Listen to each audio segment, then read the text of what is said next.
Doctor Sasmit Patra. माननीय अध्यक्ष महोदय,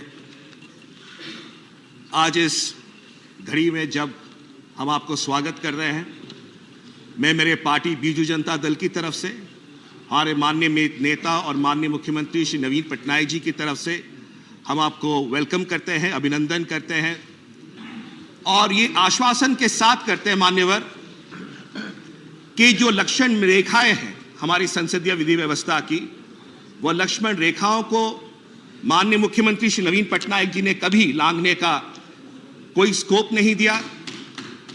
और हमेशा से एक चीज हम सबको भी कहा है कि जब भी संसद में जाओ, मर्यादाओं की रक्षा करो और संसद उचित तरह से चल सके, इसका पूरा कोशिश करो।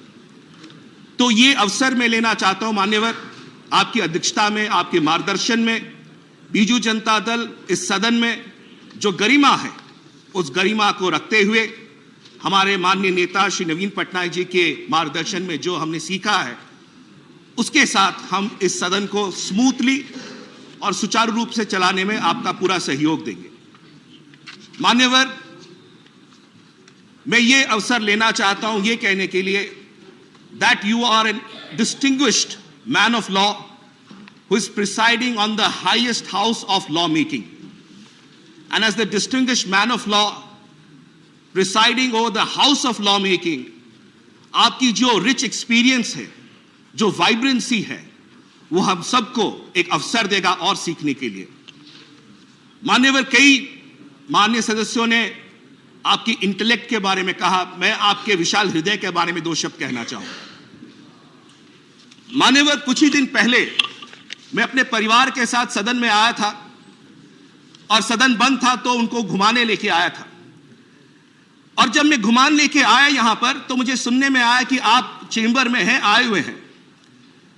स्वाभाविक तौर से आप अध्यक्ष हैं, माननीय उपराष्ट्रपति जी हैं, तो अपॉइंटमेंट लिया जाता है, प्रोटोकॉल लिया जाता है और उसके बाद आपसे मिला जाता है। पता नहीं मुझे क्या हुआ, मुझे लगा आपसे मैं मिला एक दो बार, मुझे लगा कि नहीं, मैं माननीय अध्यक्ष जी को एक स्लिप भेजता हूं कि मैं अपने परिवार के साथ आया हूं, क्या मुझे 30 सेकंड आपके मिल सकते हैं। माननीय अध्यक्ष महोदय, आपका इतना विशाल हृदय है कि आपने सिर्फ दरवाजे नहीं खोले, आपका दिल का हृदय खोला, पूरे परिवार को अंदर बुलाया, चाय पिलाई, गपशप करी और मेरे बच्चों को भी आपने इंस्पायर किया। यह बताता है कि किस तरह से आपका हृदय, आपकी सोच सिर्फ सांसदों के लिए नहीं, उनके परिवारों के लिए है और आपके जो विश्वास है कि किस तरह से आने वाले दिनों में इस सदन को और आगे लिया जा सकता है, ये इसका एक प्रतिबिंब है। मान्यवर, आपने बिजनेस एडवाइजरी कमेटी में कल एक बहुत खूबसूरत बात कही, मैं शांत होकर सुन रहा था। आपने कहा that whenever there is any matter, I'll first look to the opposition, then I'll look to the government, and then again I'll look to the opposition. That shows the strength, that shows your commitment, that shows your vision of running the house, sir. I thank you for that. मान्यवर, आखिरी बात कहूंगा, ये सदन council of states है, हम उड़ीसा से आते हैं और कई ऐसे विषय होते हैं जो कि सदन में स्टेट्स के बारे में चर्चा होती है। मान्यवर, जब प्राइवेट मेंबर्स की तरह हम लोग आते हैं, हमारे जीरो आवर आते हैं, हमारे स्पेशल मेंशंस आते हैं, कई बार एडजर्न हो जाता है, धुल जाता है मान्यवर। तो एक अपेक्षा यह है कि हम जो रीजनल पार्टीज हैं, हमारे पास ज्यादा स्कोप नहीं होता बिल्स पे चर्चा करने के लिए, तो ये जो जीरो आवर्स रहते हैं, स्पेशल मेंशंस रहते हैं, अगर इसमें कोई प्रावधान आप करें जिससे कि रीजनल पार्टीज जो स्टेट से चल के आती हैं, इस काउंसिल ऑफ स्टेट्स में अपनी आवाज को और रख सके, ये काउंसिल ऑफ स्टेट्स का जो सोच है, उस सोच को और गरिमा देगा।